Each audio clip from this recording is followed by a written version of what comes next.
Good morning all of you. మీ అందరికీ Somashekar studies channel తరఫున గుడ్ మార్నింగ్.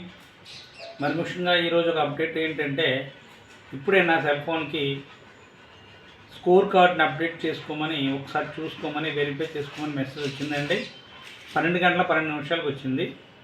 దీని ద్వారా అర్థమైంది ఏంటంటే, ఈవినింగ్ లోపు లేదా ఆఫ్టర్నూన్ 4 o'clock వరకు మొత్తం అంతా కూడా ఈ స్కోర్ కార్డ్ అప్డేట్ అనేది ముగిసిపోతుంది. అది ముగిసిన వెంటనే మెరిట్ లిస్టు విడుదల చేయడానికి మార్గం సుగమం అవుతుందని కొంతమంది భావిస్తున్నారు. నేను కూడా డిఎస్సి ఆస్పిరెంట్నే, social studies, 71 marks, BCB category, west Godavari. So నేను కూడా హోప్స్తోనే ఉన్నాను. మీరు అలాగే ఉండండి. మెరిట్ లిస్ట్లో చూసుకుని మన ర్యాంక్ని మనం డిసైడ్ చేసుకోగలుగుతాం. అయితే ఈరోజు అప్డేట్ ఏంటంటే, మెరిట్ లిస్టు నిన్నే రావాలి, కానీ ఈరోజు మ్యాక్సిమం రావడానికి అవకాశం ఉంది.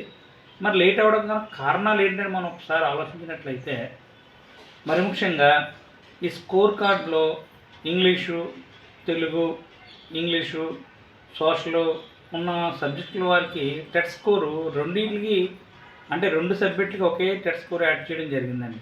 నాకు కూడా అలాగే యాడ్ అయింది. కానీ ఇప్పుడే జస్ట్ ఎందుకంటే 12:12 నాకు గవర్నమెంట్ ఆఫ్ ఏపీ ఆంధ్రప్రదేశ్ నుండి ఒక అప్డేట్ వచ్చింది, మీ స్కోర్ కార్డ్ని ఒకసారి చెక్ చేసుకోండి అని. సో అప్పుడు నాది ఏమైందంటే, ఆటోమేటిక్గా నా ఇంగ్లీష్ స్కోర్ ఇంగ్లీష్కి, సోషల్ స్కోర్ సోషల్కి సపరేట్గా టెట్ అనేది క్లారిఫైగా ఇప్పుడు అప్డేట్ చేసి ఇచ్చేసారండి. మొత్తం అందరికీ సెల్ ఫోన్కి అప్డేట్స్ వస్తున్నాయి. మీకు కూడా వచ్చి ఉంటుంది, చెక్ చేసుకోండి. ఒకవేళ మెసేజ్ రాకపోయినా ఏ ఇబ్బంది అంటూ ఏమీ లేదు. సరే, మరి ముఖ్యమైన ఇంకో విషయం ఏంటంటే, చాలామంది నాకు మెసేజ్ పెడుతున్న విషయం ఏంటంటే, ఈడబ్ల్యూఎస్ గురించి, ఈడబ్ల్యూఎస్ ఎకనామికల్లీ వీకర్ సెక్షన్ గురించి మనం మాట్లాడాలంటే, ఇది ఒక రిజర్వేషన్ అండి. ఎకనామిక్ వీకర్ సెక్షన్స్ అంటే ఈడబ్ల్యూఎస్ వాళ్ళు కొత్తగా ఈ సంవత్సరం ఈ యొక్క రిజర్వేషన్లో గవర్నమెంట్ తీసుకోవడం జరిగింది.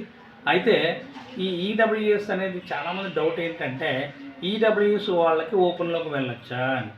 సో ఈడబ్ల్యూఎస్ అనేది ఒక రిజర్వేషన్ అండి.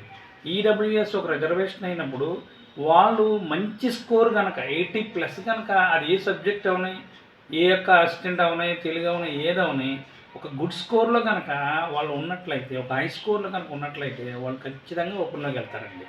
సో వాళ్ళు ఓపెన్లోకి వస్తారు, వాళ్ళ కేటగిరీ అయినటువంటి ఈడబ్ల్యూఎస్లో కూడా వస్తారు. ఇది చాలామంది అడిగారు. ఇది దీని గురించి ఒక తెలుసుకోవాల్సిన విషయం అండి. సో మరి ముఖ్యంగా ఈ యొక్క మెరిట్ లిస్ట్ అనేది మనకి ఇంతవరకు ఇంత జాప్యం జరగడానికి ఇంకొక కారణం ఒకటి ఉందండి. అదేంటంటే బయాలజికల్ సైన్స్ అండి. స్కూల్ అసిస్టెంట్ బయాలజికల్ సైన్స్ వారు చాలా డిఫరెన్స్ జరగడం జరిగింది. వాళ్ళకి 2 సెషన్లో ఎగ్జామ్ అంటూ జరగడం జరిగింది. ఒక సెషన్ అంటే morning session, evening session. Morning session జరిగిన వాళ్ళకేమో జస్ట్ కొంతమందికి అసలు పెరగలేదు, 0 మార్కు, కొంతమందికి అయితే 0.5 మార్కులు, కొంతమందికి మైనస్ కూడా చేయడం జరిగిందండి. సో అది మార్నింగ్ సెషను. మరి ఆఫ్టర్నూన్ సెషన్, నెక్స్ట్ జరిగిన సెషన్లో మనం అబ్జర్వ్ చేస్తే దాంట్లో 4 లేదా 3, 3.5, 4, 4.5 మార్కుల వరకు యాడ్ అవ్వడం జరిగింది. దీంతో వాళ్ళు చాలా సఫర్ అవుతున్నారు. విజయవాడ విద్యా భవన్కి వెళ్ళి తమ యొక్క ప్రాబ్లమ్స్ని, వాళ్ళు ఫేస్ చేస్తున్న ప్రాబ్లమ్స్ని అధికారులతో పంచుకుంటున్నారు. ఇంకా ఈ విషయం బయాలజికల్ సైన్స్ విషయంలోనేనండి చాలా గందరగోళ పరిస్థితులు అనేవి ఏర్పడినాయి. ఇవన్నీ ఒక్కొక్కటి అప్డేట్ చేసుకుంటూ ఈ యొక్క ప్రాబ్లమ్ని సేవ్ చేసుకుంటూ వెళ్తున్నారండి. నాకు తెలిసి అయితే ఈ డిఎస్సి ఇంత స్పీడ్గా అవుద్దని ఎవరు అనుకోలేదండి. చాలా డిఎస్సీలు మెరిట్ లిస్ట్ ఇచ్చిన సంవత్సరాలు పోస్టింగ్ జరిగింది, కానీ ఈ డిఎస్సి గవర్నమెంట్ మాత్రం కృతనిశ్చయంతో ఉందండి. ఎంత తొందరగా ఫిల్ చేద్దామా అని ఒక కంకణం కట్టుకున్నట్టుగా మనకు కనబడుతుందండి. సో ఎప్పుడైతే ఈ యొక్క స్కోర్ కార్డ్స్ అప్డేట్ అయిపోతున్నాయో, దీని తర్వాత పరిణామం ఏంటంటే, దీని తర్వాత స్టెప్ ఏంటంటే మెరిట్ లిస్ట్ని విడుదల చేయడం అండి.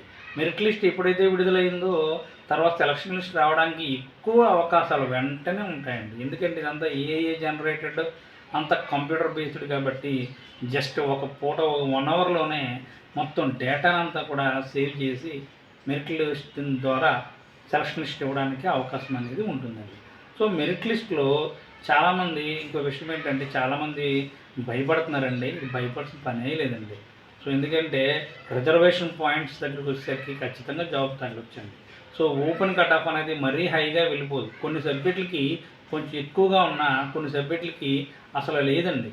సో కొన్ని సబ్జెక్టులకి కట్ ఆఫ్ కరెక్ట్గా స్టెబిలైజ్డ్గా ఉందండి. కనుక మీరు ఎవరు ఆందోళన చెందవలసిన అవసరమే లేదు.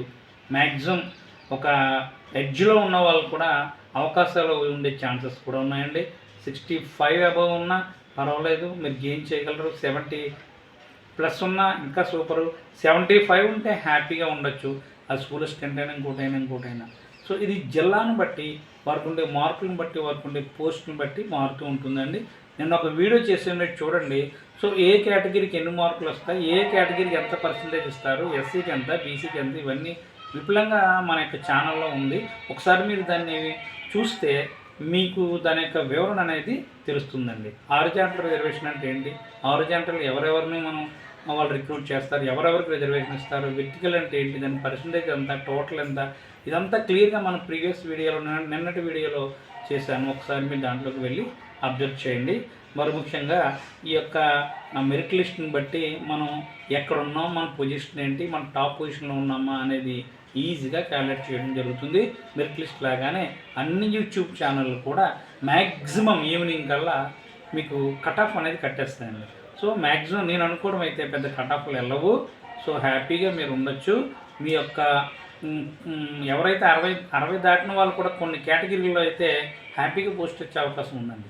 ఎస్సీ 1లో అయితే ఎక్కువ మంది ఛాన్సెస్ ఉన్నాయండి. ఈడబ్ల్యూఎస్ అనేది ఈ సంవత్సరం కొత్తగా ఇంట్రడ్యూస్ చేశారు డిఎస్సిలో, కాబట్టి వీళ్ళు అప్లై చేసిన అప్లికేషన్ సంఖ్య చాలా తక్కువగా ఉందండి. సో వాళ్ళు కూడా ఎక్కువగా గెయిన్ చేయడానికి అవకాశం ఉందండి. మీకు తక్కువ మార్కులు ఉన్నాయని మీరు భయపడవద్దు. మీరు రిజర్వేషన్లో మీకంటే ఎవరు మీ ముందు లేకపోతే మీకు వచ్చే అవకాశం అనేది ఉంటుంది. సో అందరూ పాజిటివ్గా ఉండండి. మెరిట్ లిస్ట్ వస్తుంది, ఓపిక్గా ఉండండి. మంచి మార్కులతో మీరు గవర్నమెంట్ జాబ్లో వెళ్ళి సెప్టెంబర్ 5వ తారీఖున లేదా సెప్టెంబర్ మంత్లో హ్యాపీగా మీ యొక్క డిఎస్సి గవర్నమెంట్ ఆర్డర్ మీ చేతితో తీసుకోబోతున్నారు. గవర్నమెంట్ ఆర్డర్ని చేతితో తీసుకోబోతున్నారు. మీ సెల్ ఫోన్కి మెసేజ్ కూడా వస్తుంది. మీరు ఆనందం గంతులేస్తారు. మీ తల్లిదండ్రుల యొక్క కష్టానికి మీ ప్రతిఫలాన్ని త్వరలో మీరు చూపించబోతున్నారని నేను ఈ వీడియో ద్వారా మీ అందరికీ మనం చేస్తున్నాను. ఆశ్చర్యపడవద్దు, హ్యాపీగా ఉండండి. సో ఈ యొక్క ఇన్ఫర్మేషన్ ద్వారా మీకు కొంత ఇన్ఫర్మేషన్ లభించిందని నేను ఆశిస్తున్నానండి. మీ ద్వారా నేను ఆశించేది ఒకటే, మీ సపోర్ట్ అండి. ఆ సపోర్ట్ని ఒక సబ్స్క్రైబ్ రూపంలో, ఒక లైక్ రూపంలో, తర్వాత ఒక షేర్ రూపంలో మీరు చేయండి. ఇంక ఈ వీడియోని షేర్ చేయడానికి ఎవరైతే ఈ యొక్క ప్రాబ్లం ఫేస్ చేస్తున్నారో వాళ్ళకి కొంచెం బూస్టింగ్ ఇవ్వడానికి మీ వంతు సహాయంగా షేర్ చేయండి. మరొక నూతన వీడియోతో మళ్ళీ మనం కలుద్దాం. Have a nice day. Thank you very much.